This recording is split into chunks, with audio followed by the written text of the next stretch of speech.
अस्सलाम वालेकुम स्टूडेंट्स, मेरा नाम नुमान खालिद है और आपको यूट्यूब के इस मुनफरद चैनल होम ऑफ़ अकाउंटेंसी पे खुश आमदीद कहते हैं। रिस्पेक्टेड स्टूडेंट, आज हम लोग जिस टॉपिक की बात करने जा रहे हैं वो है accounting ratios, analysis of accounting ratios.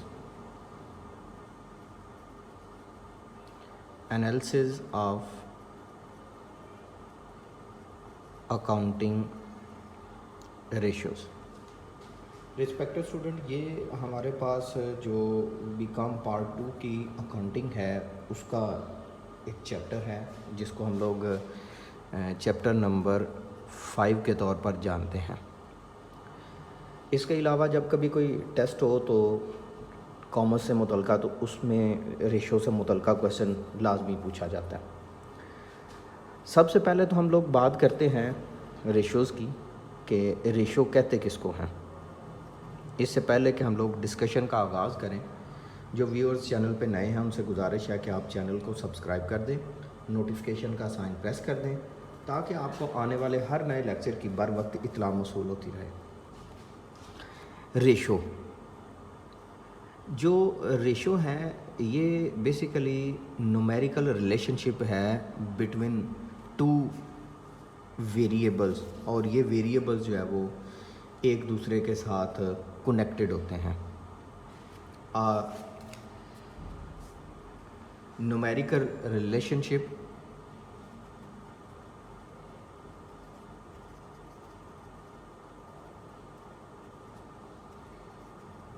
Between two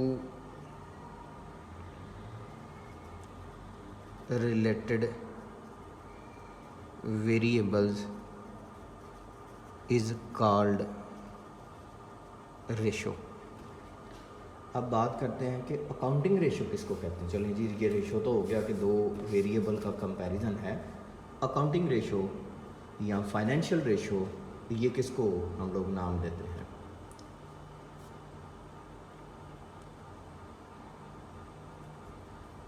accounting ratio.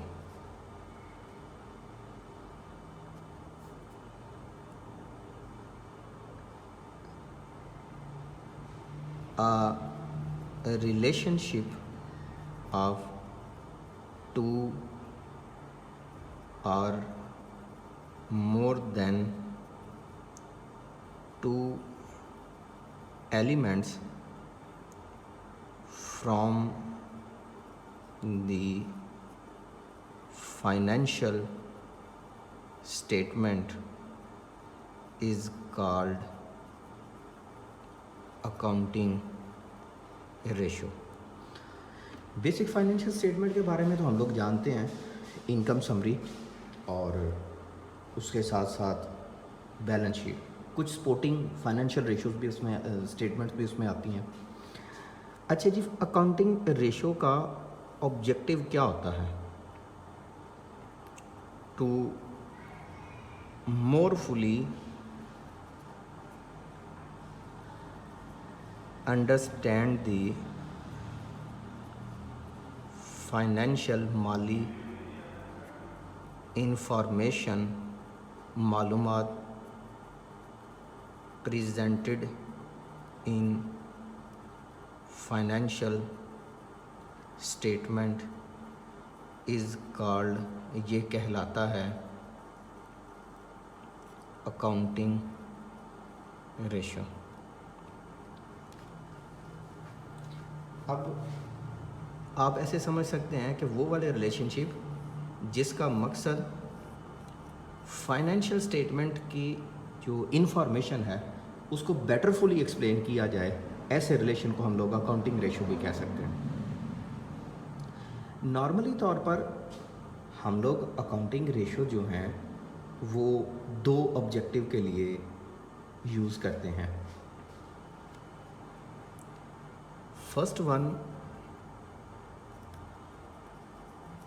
analysis of balance sheet, and second one,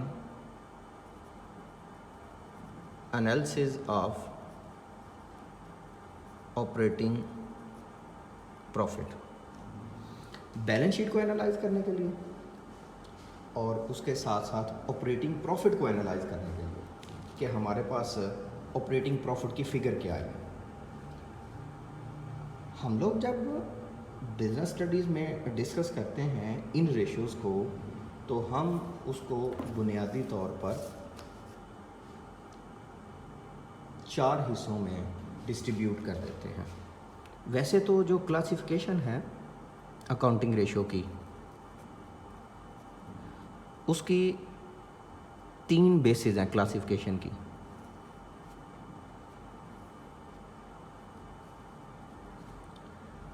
first base हमारे पास जो क्लासिफिकेशन की होती है उसको हम लोग कहते हैं ट्रेडिशनल क्लासिफिकेशन।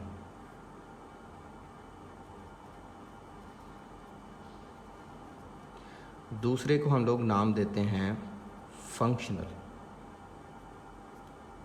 और तीसरे को हम लोग नाम देते हैं classification on the base of importance. Traditional classification कहते हैं कि जी 3 तरह की रेशोज़ हैं।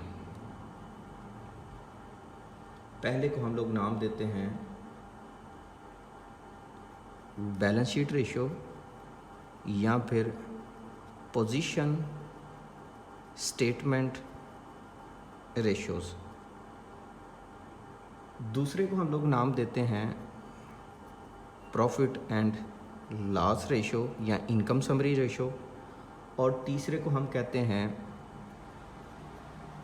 इंटर स्टेटमेंट रेशियो, जो इन दोनों का मिक्सचर होता है, बैलेंस शीट और प्रॉफिट लॉस। जो फंक्शनल एरियाज़ हैं on the base of function, ये 4 पार्ट में डिवाइड करते हैं। फर्स्ट को कहते हैं लिक्विडिटी या करंट सॉल्वेंसी रेशो। दूसरे को हम लोग नाम देते हैं एफिशिएंसी रेशो।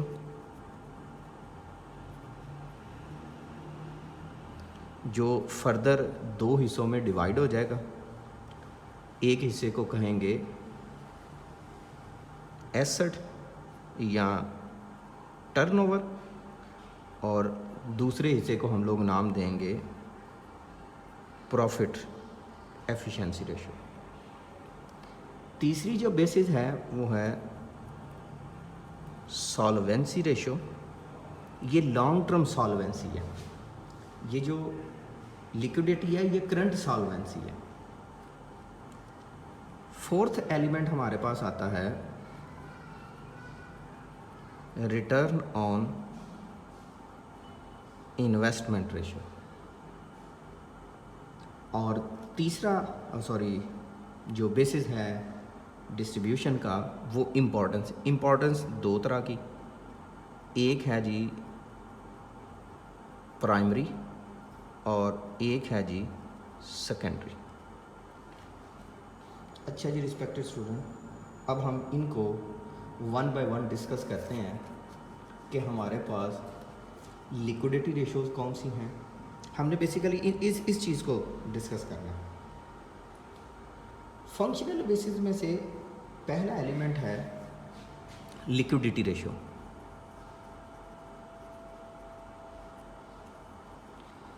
लिक्विडिटी रेशो को हम लोग करंट सॉल्वेंसी रेशो का भी नाम देते हैं। लिक्विडिटी रेशो में हम यहाँ जिसको आप लोग नाम देते हैं करंट सॉल्वेंसी रेशो, तो करंट सॉल्वेंसी रेशो में आप लोग मेजर करते हैं कि आपकी organisation within a year अगर लिक्विडेट हो सकती है या ऐसी पॉसिबिलिटी बनती है, तो क्या ये अपने वाजिबात जो अदा करने वाला कर्जा है क्या ये वो पे कर सकती है। डेट मीन के short term solvency is measured by liquidity ratio. Short term solvency means के विद इन अ ईयर अगर ऑर्गेनाइजेशन तहलील होने जा रही है तो क्या ये इसको पे ऑफ कर सकती है, क्या इसको पे कर सकती है, जिसको हम लोग डिफ़ाइन कर सकते हैं कि ये मेजर करता है शॉर्ट टर्म मुख्तर अरसे की सॉल्वेंसी बाय असेसिंग किस चीज़ को असेस करते हुए? बाय असेसिंग वर्किंग कैपिटल, क्योंकि जो वर्किंग कैपिटल है वो दो चीज़ों के ऊपर होता है, करंट एसेट और करंट लाइबिलिटी। जो चीज़ करंट एसेट और करंट लाइबिलिटीज़ को असेस करते हुए हम लोग सॉल्व आउट करते हैं, उसको हम लोग नाम दे देते हैं that is the liquidity ratio. अच्छा, लिक्विडिटी रेशो आपके पास तीन तरह की हैं। एक को आप नाम देते हैं करंट रेशो,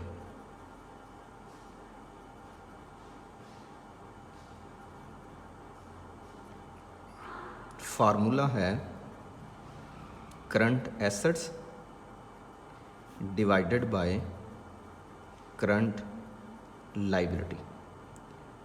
आंसर जो भी आए वो लिख के निस्बत 1 डबल लाइन, इसका मतलब ये होगा कि अगर एसेट 1 रुपया है, लाइबिलिटी 1 रुपया है, तो एसेट 2 रुपये हैं। और ये कम से कम एक्सेप्टेबल कंडीशन है कि करंट रेशो 2:1 हो। 2:1 से करंट रेशो जो है वो अगर कम हो, मीन्स कि इसका आंसर 0.5 आ रहा हो, तो कंपनी सॉल्वेंट कंसीडर नहीं की जाती। दूसरा एलिमेंट, दूसरा कैलकुलेशन, अच्छा ये जो करंट रेशो है ना, इसको हम लोग वर्किंग कैपिटल रेशो भी नाम देते हैं। दूसरा इसमें मेजर जो यूज़ किया जाता है उसको हम लोग नाम देते हैं लिक्विड रेशो। लिक्विड रेशो के साथ साथ इसको क्विक रेशो भी नाम दिया जाता है। क्विक रेशो के साथ साथ इसको एसिड टेस्ट रेशो भी नाम दिया जाता है।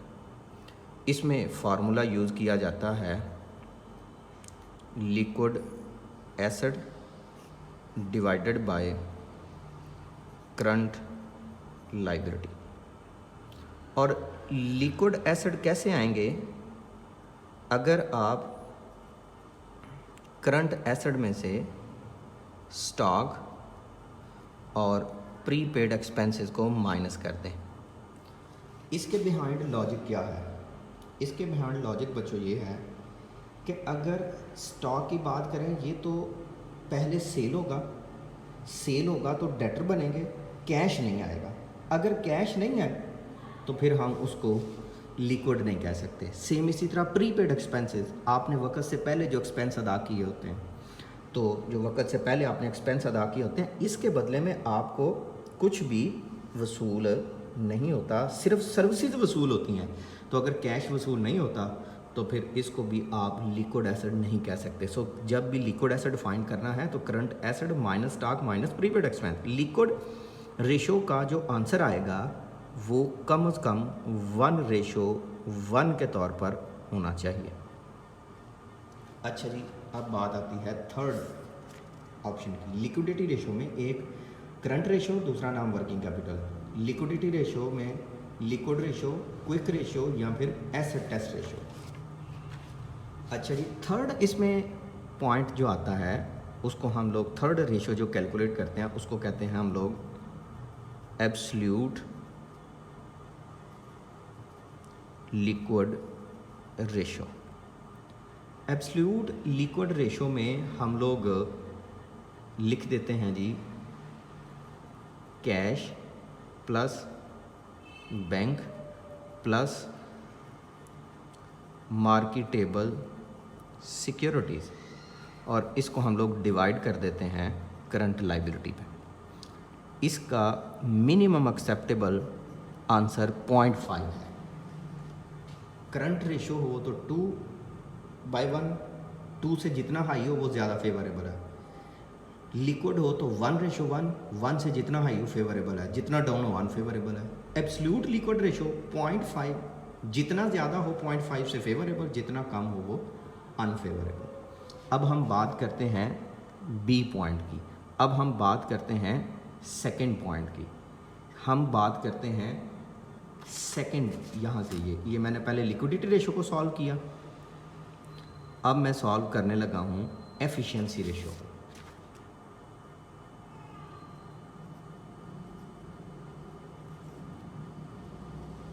जो एफिशिएंसी रेशोज़ हैं ये रिस्पेक्टेड स्टूडेंट दो हिस्सों में डिवाइड हो जाती है। एक हिस्से को हम लोग कहते हैं एसेट एफिशिएंसी रेशो,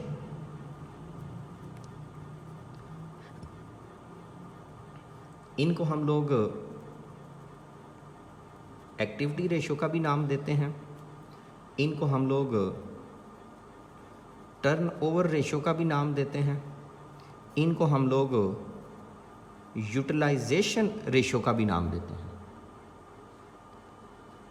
इसमें क्या सीन चलता है, इसमें हम लोग डिफरेंट टाइप की टर्नओवर्स को कैलकुलेट करते हैं। मिसाल के तौर पर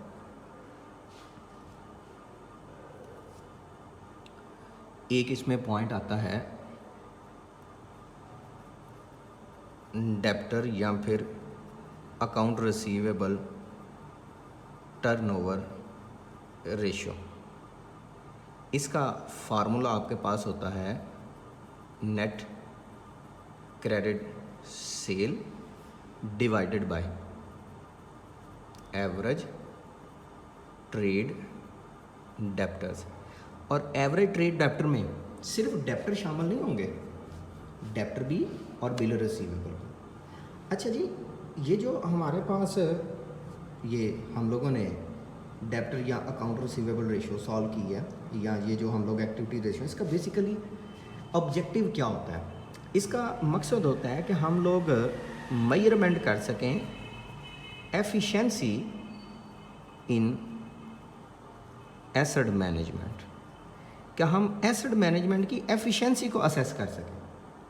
और जब हम डेटर टर्नओवर की कैलकुलेशन की बात करते हैं तो इसका ऑब्जेक्टिव क्या होता है? इसका ऑब्जेक्टिव होता है कि हम लोग वेलोसिटी कैलकुलेट कर सकें।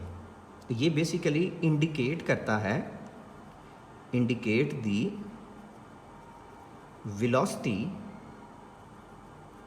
विद विच, जिसके ज़रिए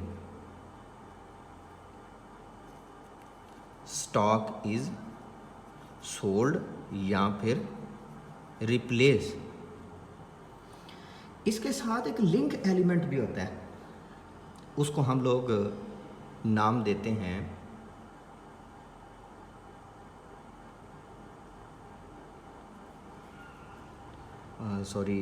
indicate the velocity with the collection is made, debtor collection period. Debtor collection period का फार्मूला ये उल्ट कर दिया जाएगा, average trade creditor average trade debtor divided by net credit sale multiplied by 365। अच्छा जी, डेटर टर्नओवर के साथ साथ एक टर्नओवर होता है हमारे पास, उसको हम नाम देते हैं क्रेडिटर टर्नओवर या अकाउंट पेबल टर्नओवर। ये इसका उल्टा है, ये डेटर वेलोसिटी है, क्या कितनी दफ़ा हम लोग डेटर की पेमेंट करते हैं, डेटर से कलेक्शन करते हैं, तो ये उससे मुतल्लिका पेमेंट का है। ठीक है जी, किस स्पीड के साथ हम लोग पेमेंट वसूल करते हैं।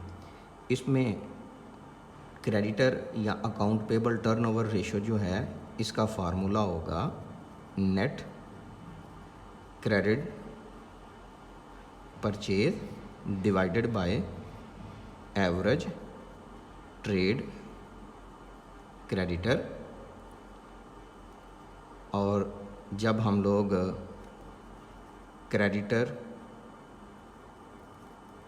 पेमेंट पीरियड कैलकुलेट करेंगे तो average trade creditor divided by net credit purchase multiplied by 365 कर दिया जाएगा।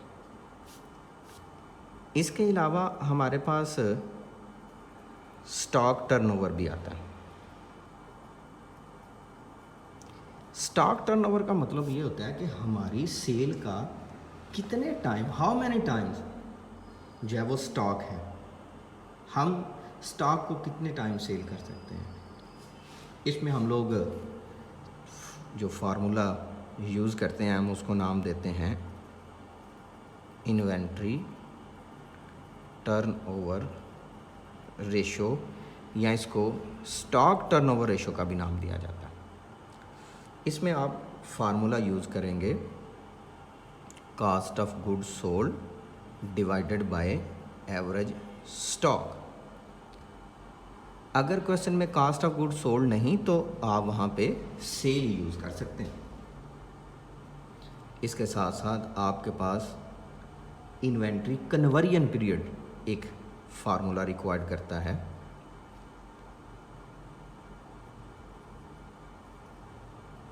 इन्वेंट्री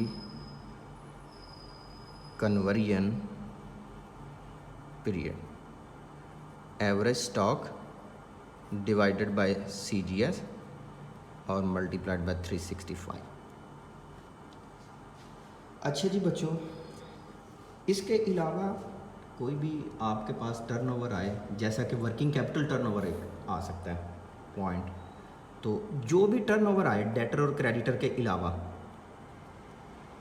जैसा कि ये वर्किंग कैपिटल टर्नओवर है, वर्किंग कैपिटल टर्नओवर, इसका फार्मूला आपके पास होगा cost of goods sold divided by average working capital.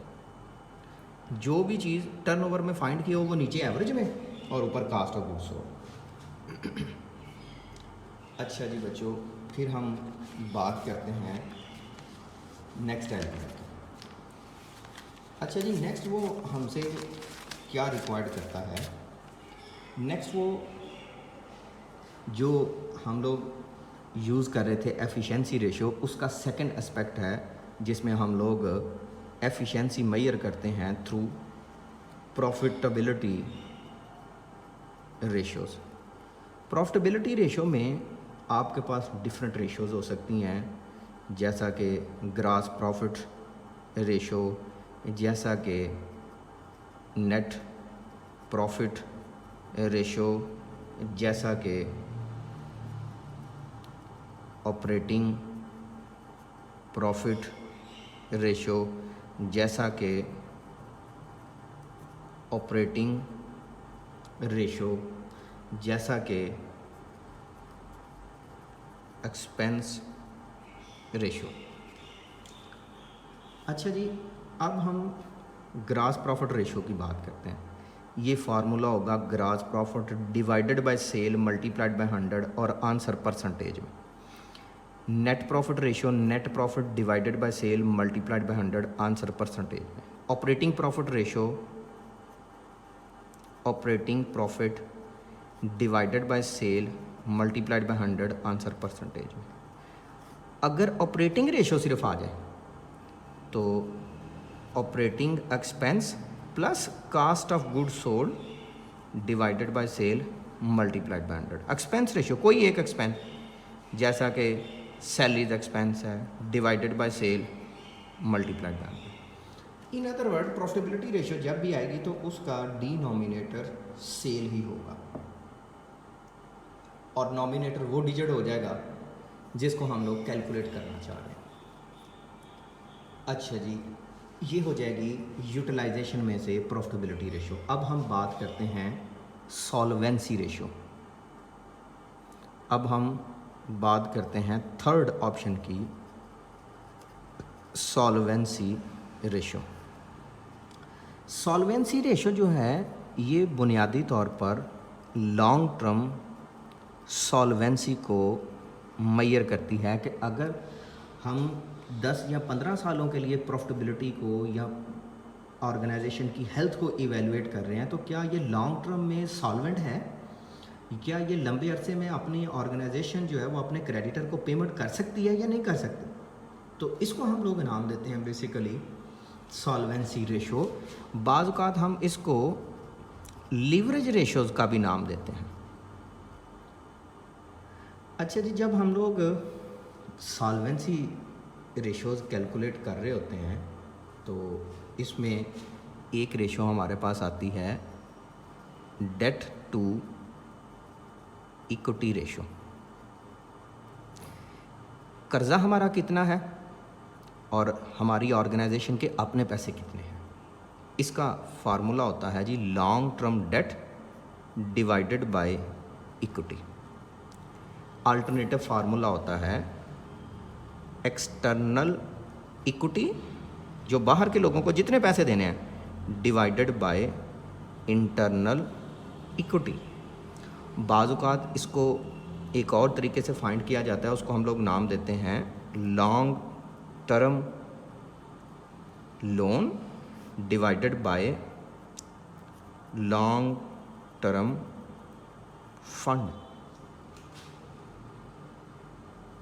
अच्छा जी, अब बात करते हैं सेकंड ऑप्शन की, debt service ratio. Debt service ratio, interest coverage ratio. Debt service ratio या इंटरेस्ट कवरेज रेशो का आपके पास फार्मूला होता है जी earning before interest and tax divided by interest, या फिक्स इंटरेस्ट चार्जेस भी इसको नाम दिया जाता है।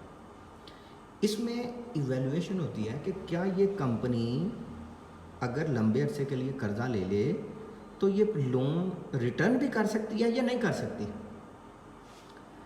थर्ड, इसमें आपके पास रेशो कैलकुलेट होती है, उसको हम लोग नाम देते हैं fixed asset ratio. Fixed asset ratio का फार्मूला होगा नेट फिक्स्ड एसेट, और इसको डिवाइड कर दिया जाएगा लॉन्ग टर्म फंड पे। फोर्थ एलिमेंट आपके पास आएगा डेट टू टोटल फंड, या इसको सॉल्वेंसी रेशो का भी नाम दिया जाएगा। फार्मूला होगा total loan divided by total asset. Next हमारे पास पॉइंट आएगा, उसको हम लोग नाम देंगे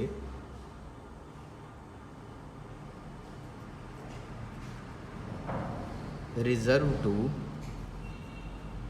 capital ratio. Reserve to capital ratio में हम लोग क्या करेंगे, reserve divided by capital.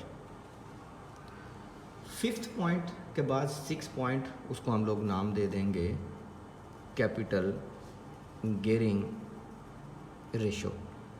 Capital gearing ratio में फार्मूला आपके पास आएगा equity divided by fixed interest bearing security, means के जो आपने फिक्स परसेंटेज पे लोन लिया होता है। सेवन्थ रेशो इसमें आएगी proprietary ratio.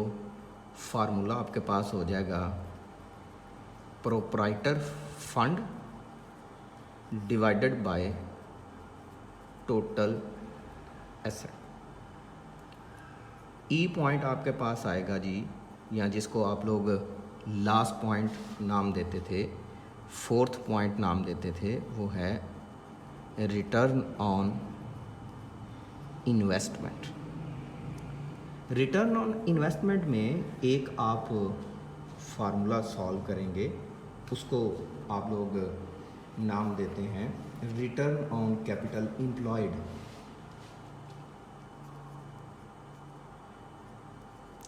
Return on capital employed earning before interest and tax divided by capital employed multiplied by 100। एक आपके पास आएगा return on equity. Earning after interest and tax divided by equity multiplied by 100। अगर किसी जगह equity की बात हो, शेयर होल्डर फंड की बात हो या स्टॉक होल्डर इक्विटी की बात हो तो इन सब का एक ही मतलब है। और last point EPS, earning per share, earning before interest and tax, sorry earning after interest and tax divided by number of common stock. ये स्टूडेंट, ये आपके पास टोटल रेशियोज़ हैं जो रेशियो वाले चैप्टर में यूज़ की जाएंगी। इंशाल्लाह हाज़िर होंगे एक नए लेक्चर के साथ। तब तक अपना बहुत सा ख्याल रखिएगा, दुआ में याद रखिएगा। अल्लाह हाफ़िज़।